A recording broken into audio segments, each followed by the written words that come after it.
포켓몬스터 레드그린은 1996년 2월 27일에 발매된 게임보이 소프트웨어입니다. 게임 안에서 플레이어는 레드라는 소년이 되어 모험을 떠납니다. 목표는 두 가지인데요. 첫 번째는 포켓몬이라는 생물들을 잡아 도감을 완성하는 것.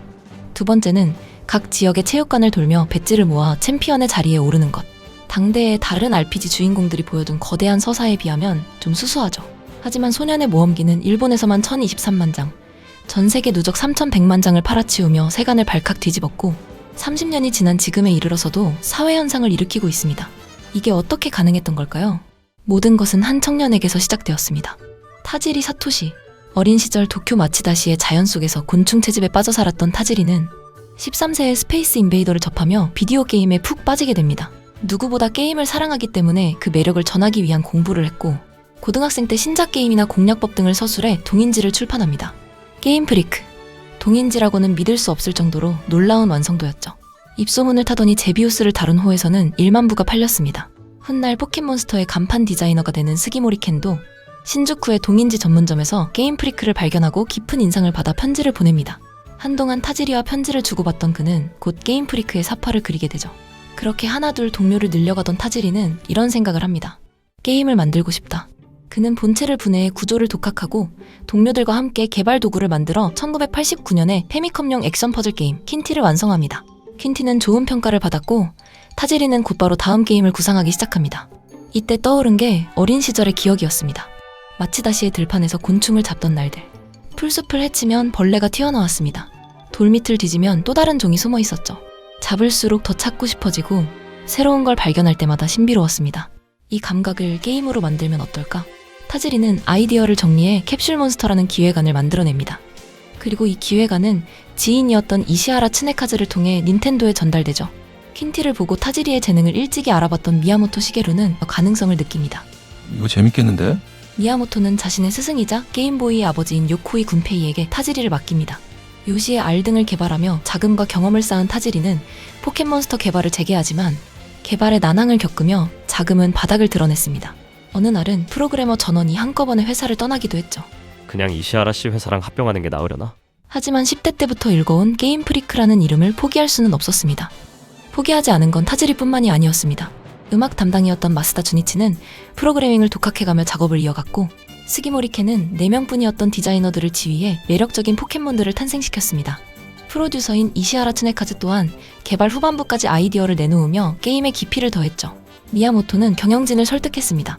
많은 수의 포켓몬을 넣으려면 추가 용량이 필요하니 카트리지의 백업 메모리를 늘리자고.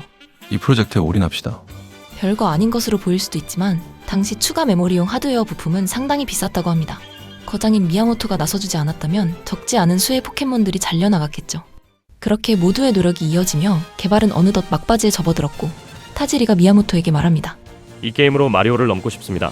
유행이 아니라 시대를 초월해 기억될 작품을 만들고 싶어요. 그러려면 한 사람한테 소프트를 2개 팔아야 하겠지만요. 미야모토는 이 농담에서 진짜 아이디어를 끌어냅니다. 게임을 하나가 아니라 2가지 버전으로 나누어 출시하는 것. 그렇게 하면 게임의 핵심 경험이 배가 될 거라는 계산이었죠. 개발을 마친 포켓몬스터는 1996년 2월 전국 각지에서 판매를 개시합니다.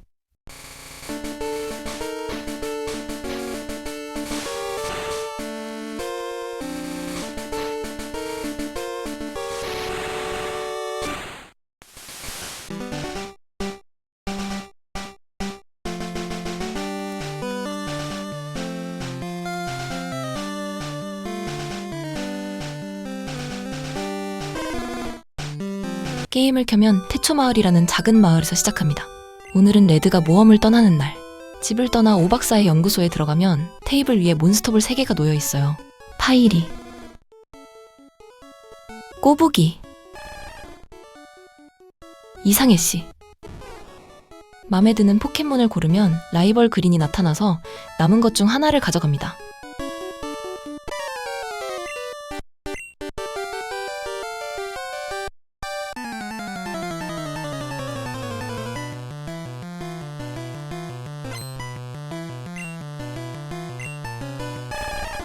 내가 고른 포켓몬에게 상성상 유리한 녀석으로. 이때는 체감이 잘 안 되지만 어떤 포켓몬을 골랐느냐에 따라 앞으로의 난이도가 달라져요.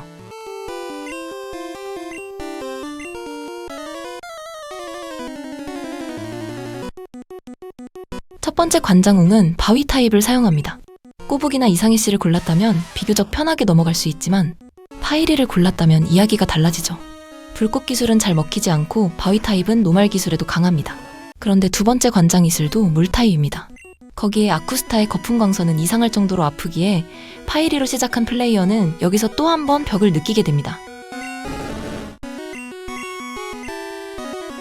이럴 때 구원투수로 나서는 게 야생 포켓몬들인데요. 풀숲을 거닐다 보면 야생 개체들이 나오는데 잡으면 아군이 됩니다.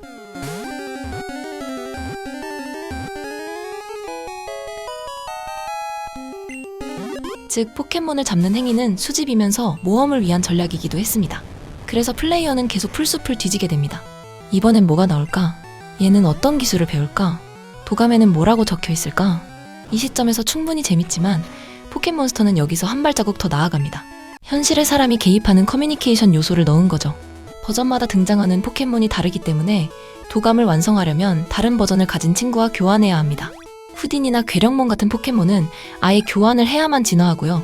그래서 이 게임은 방구석에서 끝나지 않았어요. 아이들은 케이블을 들고 친구를 찾아다녔고 네모난 화면 속 모험이 교실 한복판으로 나왔습니다. 이야기는 교환이 끝나고도 이어졌습니다. 나 이슬이 이겼다. 너 자전거 어떻게 샀어? 길막하고 있는 나무 어떻게 치워? 뚱땡이 포켓몬 깨우는 법 알아냈다. 호기심을 자극하는 미스테리들도 입방아에 오르내렸습니다. 보라타운 음악에 이상한 주파수가 들어있대. 계속 들으면 죽는데. 미싱노라는 이상한 포켓몬이 있대. 이수재의 오두막 뒤에 비밀의 정원이 있대. 공유욕과 탐구욕. 아이들이 좋아하는 것만 제대로 저격한 포켓몬스터는 조금씩 입소문을 타기 시작하고 제작진은 여기에 방점을 찍기로 합니다. 당시 일본 어린아이들의 필독서 코로코로 코믹의 응모 엽서를 보내면 추첨을 통해 20명에게 뮤를 증정하기로 한 겁니다. 원래 뮤는 디버그용 코드를 제거하고 남은 300바이트를 채우기 위해 프로그래머 모리모토 시게키가 넣은 이스터 에그였습니다. 타지리를 비롯한 게임 프리크의 모두가 재미있는 장난이라고 생각했지만 게임에 나올 예정은 없었어요. 뮤의 존재가 세상에 드러난 건 어디까지나 버그 때문이었죠. 모든 게 계획된 것처럼 보였지만 사실은 그렇지 않았습니다. 하지만 게임 프리크는 버그 소동을 역으로 이용해 화제성을 최대로 끌어올렸고 포켓몬의 인기는 이때를 기점으로 폭발했다고 합니다. 그때까지 우리가 기록했던 월간 판매량이 주간 판매량과 같아지기 시작했고 그 후 3배, 4배로 증가했습니다. 게임성도 훌륭한데 마케팅 능력까지 탁월하다니. 이쯤 되면 성공하지 못하는 게 이상한 수준입니다. 정말 여러 부문에서 비범한 보법을 보여준 작품이었죠. 물론 커서 다시 해보니 요상하게 느껴지는 부분도 꽤 존재하긴 했습니다. 일단 맵 디자인. 갈색시티 체육관에서는 쓰레기통을 뒤져 스위치 2개를 연속으로 찾아내야 하는데 첫 번째를 찾더라도 두 번째를 못 찾으면 리셋됩니다. 지금에야 나름의 알고리즘이 있다는 게 밝혀졌지만 당시에는 그냥 운빨이었어요. 돌산 터널은 플래시를 사용해야 길이 제대로 보여요. 근데 이 플래시라는 게 도감에 10마리를 등록한 상황에서 디그다의 굴을 거쳐 회색시티 쪽 출구로 빠져나와 갈 수 있는 샛길 중간에서 오박사의 조수가 줍니다. 전 어릴 적에 이걸 몰라서 그냥 근성으로 밀었습니다. 무지개시티 게임센터 지하의 로켓단 기지는 빙글빙글 도는 타일을 타고 이동해야 하는 구조인데 길 찾기도 힘든 데다 회전 속도가 비정상적으로 느려서 속이 터집니다. 실프 주식회사는 11층짜리 건물 안에 수십 개의 텔레포트 발판이 깔려 있어요. 어디로 연결되는지 힌트가 전혀 없어서 헤매다 보면 내가 몇 층에 있는지조차 잊어버리게 됩니다. 카드키를 간신히 찾고 나서도 보스한테 가는 텔레포트를 못 찾아서 고생하는 유저가 수두룩했죠. 쌍둥이 섬은 괴력으로 바위를 밀어 구멍에 빠뜨리고 아래층의 급류를 막아야 하는 구조입니다. 힌트는 있어요. 바위가 물의 흐름을 바꿀지도 몰라 라고 써진 팻말이 있거든요. 근데 어디를 막아야 하는지는 안 알려줍니다. 몇 층에 걸쳐 바위를 떨어뜨려야 하는 데다 한번 잘못 밀면 다른 층에 갔다가 와서 초기화해야 하고 동굴이라 야생 포켓몬이 쉴 새 없이 튀어나와요. 사파리존은 넓고 복잡한데 500볼을 다 쓰면 강제 퇴장당합니다. 스토리 진행에 필요한 키 아이템을 찾는 건 물론이고 원하는 포켓몬을 잡는 것도 매우 힘듭니다. 특히 켄타로스 같은 포켓몬은 깊숙한 구역에서 등장하는데 일단 가는데 상당한 걸음수를 소모해요. 도착하더라도 만날 확률이 4%밖에 안 돼서 운이 나쁘면 몇 시간을 써야 잡을 수 있죠. 밸런스도 특이한 부분이 많습니다. 일단 고스트 타입 공격이 에스퍼 타입을 공격하지 못해요. 설정상 약점인데 실제로는 안 통하는 겁니다. 마이너 체인지판인 블루나 옐로에서도 고쳐지지 않은 걸 보면 그냥 1세대의 특징이라고 받아들이는 게 맞는 것 같아요. 또 특공과 특방이 특수라는 하나의 능력치로 묶여 있어서 이 수치가 높은 포켓몬은 때리는 것도 강하고 맞는 것도 잘 버텼습니다. 눈보라는 명중률 90%에 얼음 상태 이상 확률 30%라는 정신나간 사양이었고 급소율이 스피드 종족값에 비례해서 계산되기 때문에 빠른 포켓몬이 상당히 유리했습니다. 이런 환경에서 악명을 떨친 포켓몬이 켄타로스인데요. 우수한 스피드를 바탕으로 자속 파괴광선을 연사하며 상대를 유린했습니다. 게다가 이때는 파괴광선으로 적을 쓰러뜨리면 반동이 사라지는 사양이었어요. 덕분에 닌텐도컵 97 결선 진출자 15명 중 13명이 켄타로스를 사용했죠. 다음은 루즈라입니다. 눈보라와 사이코키네시스를 자속으로 쓰는 데다 전용기 악마의 키스는 60%의 확률로 상대방을 수면 상태로 만들었습니다. 1세대의 수면 상태는 깨어나는 타이밍에 공격을 하지 못했기 때문에 선제권을 쥔 루즈라로 상대를 아무것도 못하게 만드는 함의 전법이 유행했다고 하네요. 말만 들으면 세기말 게임처럼 들릴 수도 있지만 앞서 설명한 두 녀석을 비롯한 사기 포켓몬들을 카운터 칠 수 있는 포켓몬도 다수 존재했기 때문에 심리전의 재미는 후기 작품에 뒤지지 않는 편입니다. 스토리 한정 사기 포켓몬으로는 니드킹이 있어요. 초반부터 잡을 수 있는 데다 니드린으로 진화할 쯤 진입하는 달마지산에서 다레도를 구하면 바로 최종 진화까지 했죠.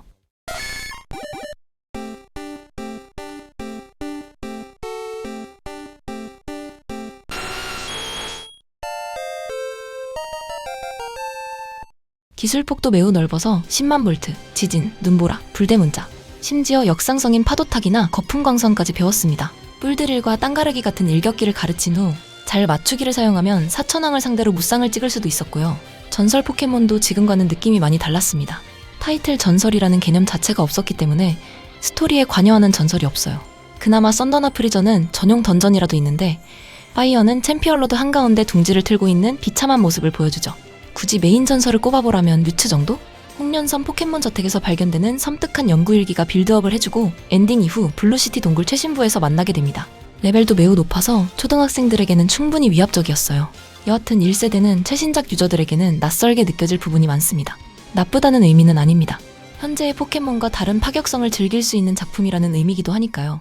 8개의 배지를 전부 모은 플레이어는 챔피언 로드를 지나 포켓몬 리그에 도달합니다. 사천왕 4명을 연달아 쓰러뜨리면 모코에게 챔피언이 된 걸 축하한다는 소리를 들을 수 있죠. 그런데 그 다음 한마디가 더 붙습니다. 혹은 그렇게 되겠지. 알고 보니 나보다 리그를 먼저 돌파해 챔피언이 된 트레이너가 한 명 더 있었습니다. 누구야? 죽여주마. 생각을 되뇌며 문 안으로 들어가니 익숙한 얼굴이 보입니다. 그린. 모험 내내 승부를 걸어오고 시비를 거는 듯하지만 매번 도움이 되는 이야기를 해주던 소꿉친구가 마지막 보스로 등장한 거예요.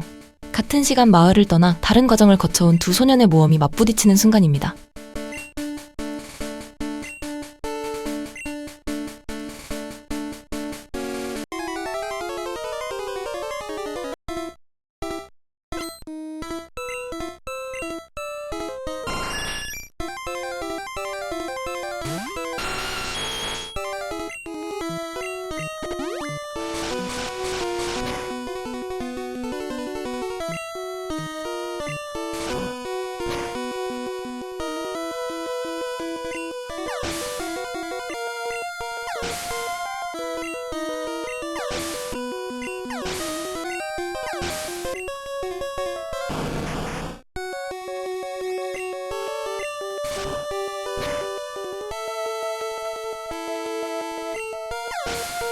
덕분에 그린은 역대급 최단기 챔피언이 되어버렸지만 여하튼 새로운 챔피언이 된 레드는 명예의 전당으로 향하고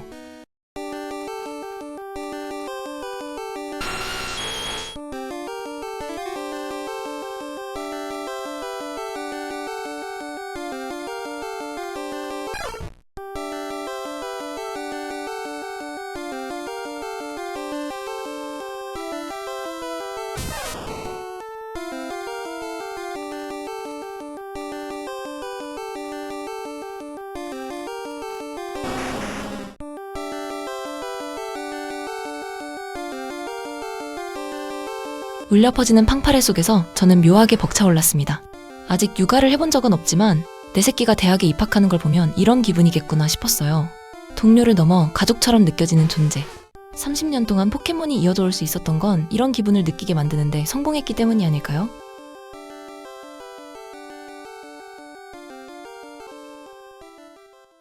오랜 기간 게임을 연구하고 마음과 마음이 이어져서 만드는 관계를 이해했기에 빚어낼 수 있었던 작품. 포켓몬스터 레드의 이야기는 여기까지입니다. 시청해주셔서 감사합니다.